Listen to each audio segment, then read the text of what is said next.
Jack Anson. Aquí vive el horror. La casa maldita de Amityville. 18 de diciembre de 1975. George y Kate Lutz se mudaron al 112 de Ocean Avenue el 18 de diciembre. 28 días más tarde huyeron de allí aterrorizados. George Lee Lutz, de 30 años, domiciliado en Deer Park, Long Island, conocía muy bien los valores del suelo y de las casas. Dueño de una empresa topográfica, William H. Parry Incorporation, se jactaba de que su negocio tenía una antigüedad de 3 generaciones, la de su abuelo, la de su padre y de la suya propia. Entre los meses de julio y noviembre, él y su esposa Kathleen, también de 30 años, habían visitado más de 50 casas en la costa del sur de la isla, antes de decidirse a buscar en Amityville. Ninguna casa de precio comprendido entre los $30,000 y los $50,000 llenaban las condiciones por ellos requeridas, que estuviera cerca del mar y que George pudiera trasladar a ella su oficina. Siguiendo su búsqueda, George visitó la inmobiliaria Collin de Maspeth Park. Habló con la agente Eddie Evans. Esta le dijo que tenía una casa en venta que deseaba mostrarles y que podía acompañarles a verla entre las 3 y 3:30 del mismo día. George aceptó la invitación y la agente, una mujer atractiva y simpática, les condujo allí hasta a las 3 de la tarde. Se mostró muy amable y paciente con la joven pareja. No sé de fijo lo que ustedes buscan, dijo a George y a Kathleen, pero quería mostrarles cómo vive la otra mitad de Amityville. La casa número 112 de Ocean Avenue es un edificio grande y destartalado, de 3 pisos, cubierto de tejas oscuras y con el alero pintado de blanco. El solar sobre el que se levanta mide 15 por 71 metros, correspondiendo los 15 a la parte delantera, de modo que, mirando la casa desde el otro lado de la calle, la puerta principal queda a la derecha. La propiedad incluye 9 metros de arbolado, que sirve de defensa contra el río Amityville. En un poste del alumbrado, al final de la vía empedrada de la entrada, hay un pequeño rótulo con el nombre dado a la casa por uno de los anteriores propietarios, Grandes Esperanzas. Un atrio cerrado donde hay un bar tiene vista sobre una distinguida comunidad residencial de las otras casas grandes y más antiguas. Plantas de hojas perennes en el estrecho terreno circundante aíslan a los vecinos por ambos lados, aunque permiten ver fácilmente sus cerrados postigos. Al mirar George a su alrededor, pensó que aquello era peculiar. Advirtió que los pósticos de las casas vecinas estaban cerradas en todos los lados que daban a la casa en cuestión, pero no en las fachadas ni en los lados que miraban a las otras casas. Hacía casi un año que aquella casa estaba en venta. No había sido anunciada en los periódicos, pero estaba perfectamente descrita en la lista de la agencia de Edith Evans.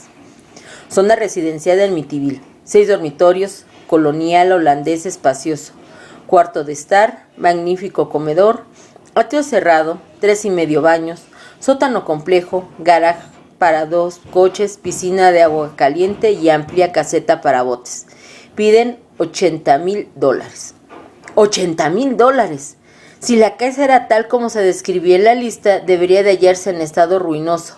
O bien la mecanógrafa se había olvidado de poner un 1 delante del 8, había cabido presumir, tratándose de una operación dudosa, que la mujer quisiera mostrarles la casa después del anochecer, y solo desde fuera.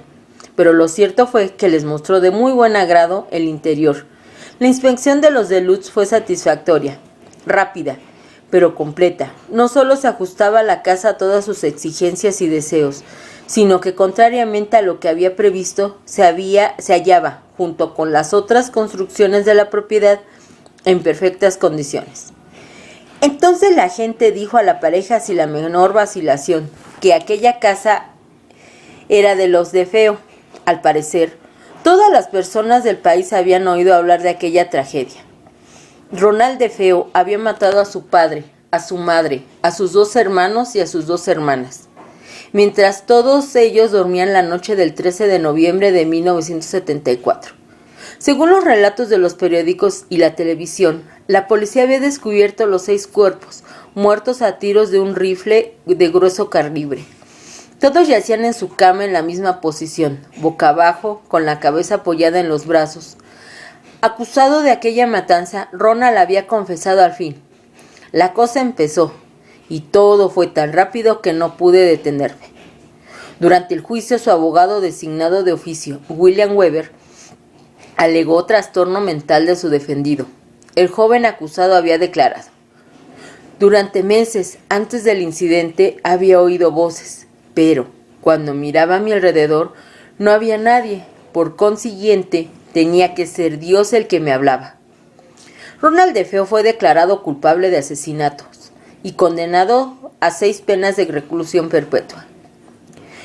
No sé si hubiera debido contarles esto antes de mostrarles la casa, o si de hecho vienen contárselo después, murmuró la gente. Me gustaría mucho saberlo con vistas a futuros clientes que buscan una casa de menos de $90,000. Por lo visto, no pensaba que a los de Lutz les interesara aquella casa tan lujosa, pero Katy echó un último vistazo al inmueble, sonrió satisfecha y dijo: es la mejor que hemos visto. Tiene todo lo que necesitamos. Evidentemente nunca había esperado vivir en una casa tan espléndida. Pero George se prometió que si encontraba la manera de arreglarlo, su mujer tendría aquella mansión. La trágica historia del 112 de Ocean Avenue tenía sin cuidado a George, a Katy y a sus 3 hijos. Era la casa que siempre habían deseado. Durante el resto del mes de noviembre y las primeras semanas de diciembre, los de Lutz dedicaron sus veladas a hacer planes sobre las pequeñas modificaciones que realizarían en su nueva casa. La experiencia que tenía George en asuntos inmobiliarios le permitía proyectar adecuadamente los cambios. Él y Katy decidieron que uno de los dormitorios del segundo piso sería para sus 2 hijos varones, Christopher de 7 años y Daniel de 9. El otro dormitorio del piso alto lo designaron a cuarto de juegos de los niños. Melissa, llamada Missy, que tenía 5 años, dormiría en el primer piso, en una habitación situada en diagonal frente al dormitorio principal, que sería del de los padres. Habría en la misma planta un cuarto de costura y un cuarto vestuario para George y Katy. Chris, Danny y Missy quedaron muy satisfechos con la distribución de sus habitaciones. En la planta baja, los de Lutz tuvieron un pequeño problema. No tenía nada para mover el comedor. Entonces resolvieron comprar el comedor depositado en un guardamueble por los DeFeo, junto a un dormitorio para niña que serviría para Missy, una mesita para el aparato de televisión y los muebles del dormitorio de Ronald DeFeo. Estas cosas y otras piezas que habían quedado en la casa, como la cama de DeFeo, no estaban incluidas en el precio de la venta. George pagó un suplemento de $400 por este artículo. En cambio, recibió de balde 7 acondicionadores de aire, 2 lavadoras, 2 secadoras y un frigorífico nuevo y un congelador.